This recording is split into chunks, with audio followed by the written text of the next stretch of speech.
Now Rama exits Kausalya's house, and then now it is his turn to go and talk to Sita. So at this point of time, Valmiki again shows how he is entering his own palace. When he is entering his palace, his head is slightly bent downwards. He's not looking at people. He's not looking them eye to eye. He's kind of a little bit worried at that point.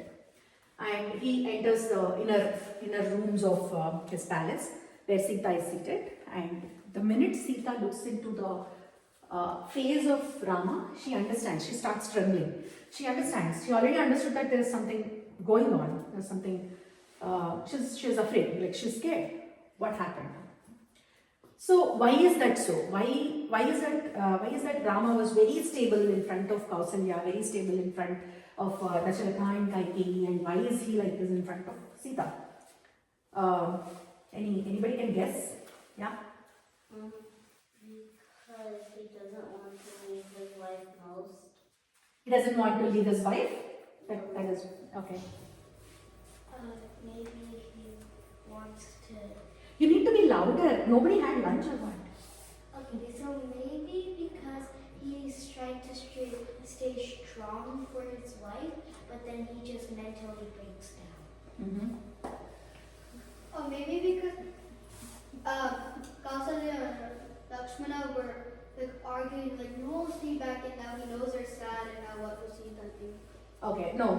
So most of them are kind of okay, but the actual real reasoning is that he is worried about what all this means to Sita.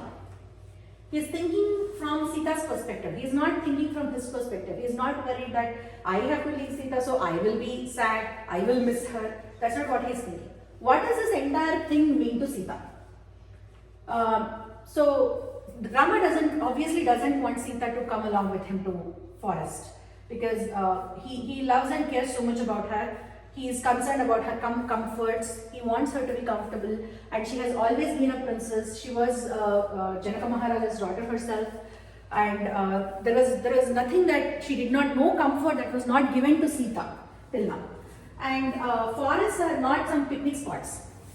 These are tropical forests with full of wildlife. All these animals are very ferocious. Back then there are 4 tusks elephants. You know that elephants used to have 4 tusks. And there were also lions with tusks. Those were very, very dangerous. And there were abundant of those. There are so many of those.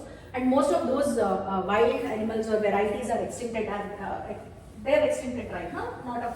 None of us have seen any 4-tusked elephant, right? So that is the status of all those forests. And the condition, you know what is the condition when you are going on exile? The condition is that you are not supposed to eat anything other than fruits, tubers antaru. You know what a tuber is? Tubers are like potatoes, sweet potatoes, carrots, radish, things that grow under the ground. Those kind of things, and honey. These are the only 3 things that they could consume for the next 14 years when they are going on Vanavas. So certainly it's not fun, right? So he is not thinking of taking Sita along with him. So it means that Sita has to stay back. So back in the day, there was a lot of huge competition for the role of a king or for the role of an emperor. So what they used to do is, there were times, it doesn't happen in the story of Ramayana, or neither 4 of the brothers, none of them are like that. But back in the day, what used to happen is, they used to kill, or they used to sabotage the chances of other prospective people from becoming kings. Did you understand what I'm saying? So there could have been a very good chance that if Bharata was not a noble person, he could attack Sita, or he could do something to her, something really bad to her, and make sure that Rama doesn't have his own sons. So that eventually Bharata's sons could become kings and things like that. So all those are the kind of possibilities. Bharata is not that kind of a person, by the way. But when Kaikeyi could turn like this, what kind of trust anybody can have on Bharata or any other person's nobility, right? So Rama is kind of worried about Sita at this point. So many things, so many possibilities are running in his head probably. And then he lets the news out to Sita.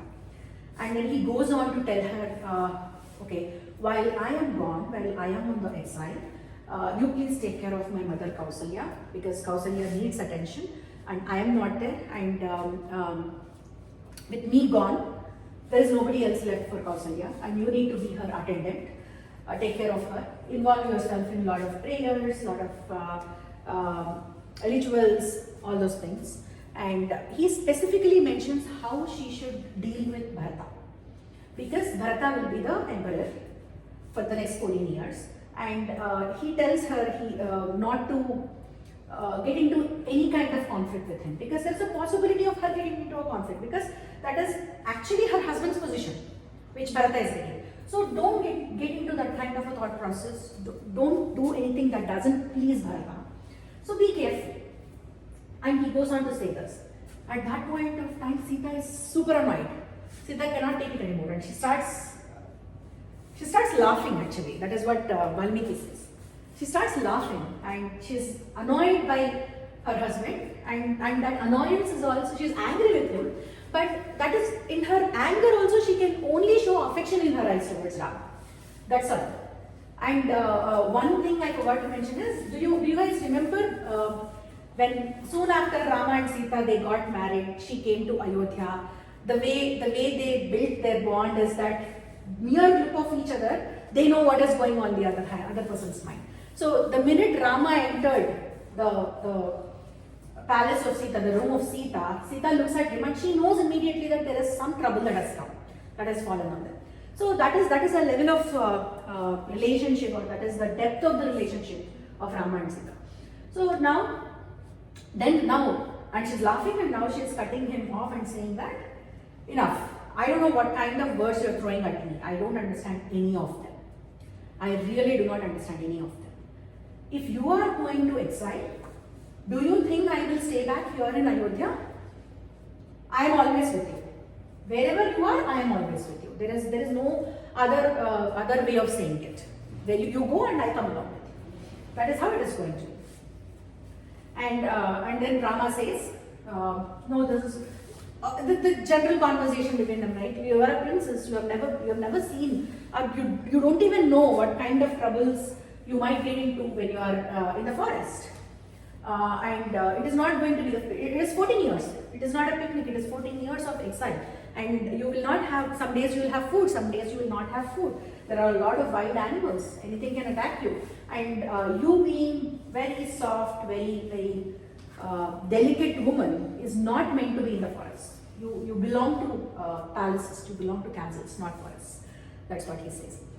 And a lot of discussion happens between them. But one thing in common, both Rama and Seetha at this point, if you have observed this, both of them, so he went and spoke to Kausalya, he spoke to Dasharatha, he spoke to Lakshmana. All of their reactions were like, oh my God, you cannot go to exile. Dasharatha is saying, I cannot send you to exile.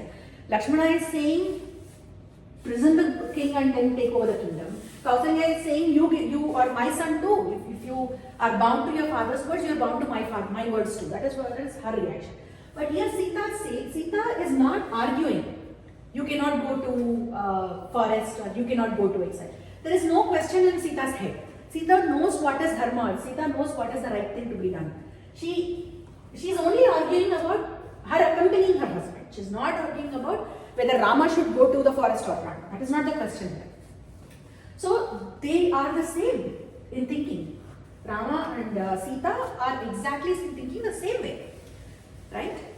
Then a lot of discussion happens. Why she tells him why he should take her along with him, and she says, I know my husband is capable of taking care of me. I know he will not let any wild animal attack me or any scratch come to me. I will not even be scratched in your presence. I know you will be able to take care of me. So that is the level of confidence she has on Rama. And then she goes on to say one final thing that she says, where Rama gives in and agrees to whatever Seetha is proposing is. She says,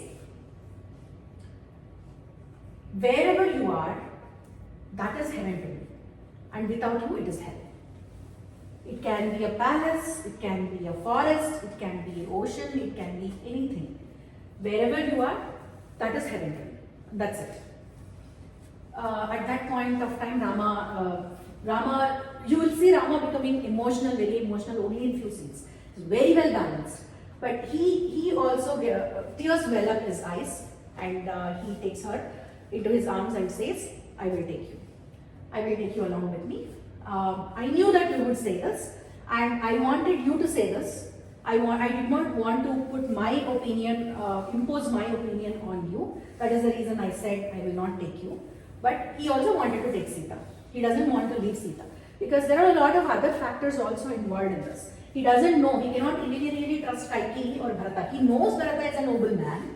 But again, if Kaikeyi could do something like this, she could also instigate her son Bharata, right? So he doesn't want to leave Seetha back. And also, he also reciprocates the same kind of feelings that Seetha has. For him also, if Seetha is with him, that is heaven. If not, it is hell. There is no other way of putting it, right? So he agrees to take her.